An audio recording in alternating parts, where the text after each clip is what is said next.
Class 8 SST theme B chapter The Rise of the Marathas. आज हम एक ऐसी शक्ति के बारे में जानेंगे जिसने पूरे भारत का इतिहास बदल दिया।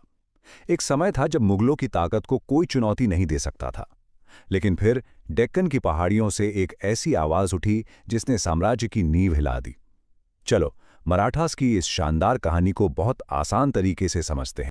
कभी सोचा है कि उस समय जब पूरे हिंदुस्तान पर मुगलों का राज था, उन्हें टक्कर देने वाली सबसे बड़ी शक्ति कौन थी? कौन थे वो लोग जिन्होंने इतने बड़े एम्पायर को चैलेंज किया? ये चैप्टर है हिस्ट्री का, the rise of the Marathas. हम समझेंगे कि मराठा कौन थे और कैसे उन्होंने इतना बड़ा साम्राज्य यानी एम्पायर बनाया। और हाँ, ये टॉपिक एग्जाम के लिए बहुत जरूरी है, इसलिए ध्यान से सुनना। चलो इस टाइमलाइन को देखते हैं। ये शिवाजी महाराज के सफर की सबसे इंपॉर्टेंट डेट्स दिखाती हैं। 1630 में उनका जन्म हुआ और देखो, सिर्फ 16 साल की उम्र में 1646 में उन्होंने अपना पहला किला जीतकर स्वराज का सपना शुरू कर दिया। 1674 में उनका राज्याभिषेक हुआ और 1680 में उनकी डेथ हो गई। सिर्फ 50 साल में उन्होंने इतिहास बदल दिया। इनको जरूर याद रखना। अब कहानी शुरू होती है छत्रपति शिवाजी महाराज की। सिर्फ 16 साल की उम्र में उन्होंने स्वराज का सपना देखा। स्वराज यानी अपना राज, अपने लोगों का राज। उस जमाने में ये सोचना भी एक क्रांति थी और उन्होंने इस सपने को सच कर दिखाया। लेकिन उनके सामने पहली बड़ी चुनौती आई बीजापुर से, जनरल अफजल खान के रूप में। अफजल खान एक बहुत बड़ी सेना लेकर आया था, पर शिवाजी के पास सिर्फ हिम्मत नहीं, दिमाग भी था। उनके पास एक सीक्रेट प्लान था और उनका गुप्त हथियार था वाघ नख। इसका मतलब सिंपल शब्दों में होता है शेर का पंजा। ये एक छोटा सा हथियार था जिसे हाथ में आसानी से छुपाया जा सकता था और इसी से उन्होंने अफजल खान को मार गिराया। इसके बाद मुगल जनरल शाइस्ता खान ने हमला किया, लेकिन शिवाजी ने रात के अंधेरे में उसके कैंप पर ऐसा सरप्राइज अटैक किया जैसे आजकल सर्जिकल स्ट्राइक होती है। शाइस्ता खान को अपनी जान बचाकर भागना पड़ा। सोचो, अगर तुम वहां होते तो। मुगल बादशाह औरंगजेब ने शिवाजी को आगरा में कैद कर लिया। वहां से बचना लगभग नामुमकिन था, लेकिन शिवाजी और उनके बेटे संभाजी मिठाई और फलों की टोकरियों में छुपकर सीधी औरंगजेब की नाक के नीचे से निकल गए। क्या कमाल का प्लान था, है ना? एक सक्सेसफुल किंगडम सिर्फ जीतने से नहीं बनता, उसे चलाने के लिए एक सॉलिड प्लान चाहिए। Okay, let's dive into this. देखते हैं कि शिवाजी का ब्लूप्रिंट क्या था, उनका मास्टर प्लान क्या था। Now what's really interesting here is उन्होंने अष्टप्रधान बनाया, यानी 8 मिनिस्टर्स की एक काउंसिल जो अलग अलग डिपार्टमेंट संभालती थी। जैसे आज प्राइम मिनिस्टर और फाइनेंस मिनिस्टर होते हैं, बिल्कुल वैसा ही सिस्टम। ये टेबल एग्जाम के लिए मोस्ट इंपॉर्टेंट है, इसे अच्छे से याद कर लेना। उनका टैक्स सिस्टम भी यूनिक था। चौथ और सरदेशमुखी, ये 2 इंपॉर्टेंट टैक्सेस थे।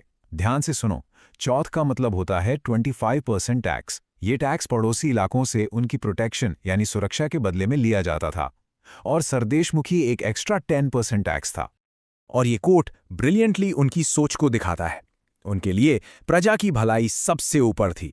इससे पता चलता है कि वो एनवायरनमेंट और लोगों की फीलिंग्स की कितनी कदर करते थे। वो सिर्फ एक राजा नहीं, एक लीडर थे। शिवाजी के बाद मराठा एम्पायर रुका नहीं, बल्कि और भी फैला। लेकिन उसमें कुछ बड़े बदलाव भी आए। चलो देखते हैं। So the crucial point is, Shivaji के टाइम पावर किंग यानी छत्रपति के हाथ में थी। इसे कहते हैं सेंट्रलाइज्ड सिस्टम।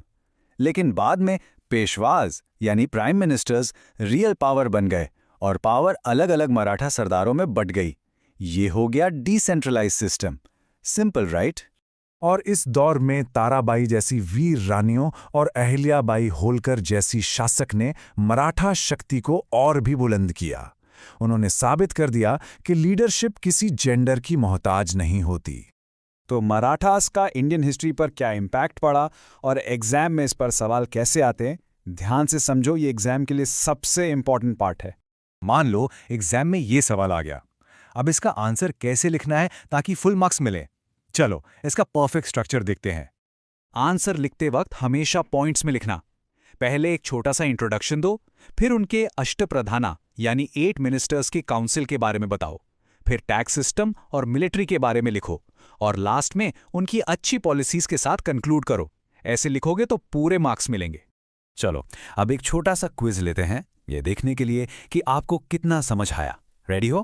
पहला सवाल, शिवाजी की 8 मिनिस्टर्स की काउंसिल को क्या कहते थे?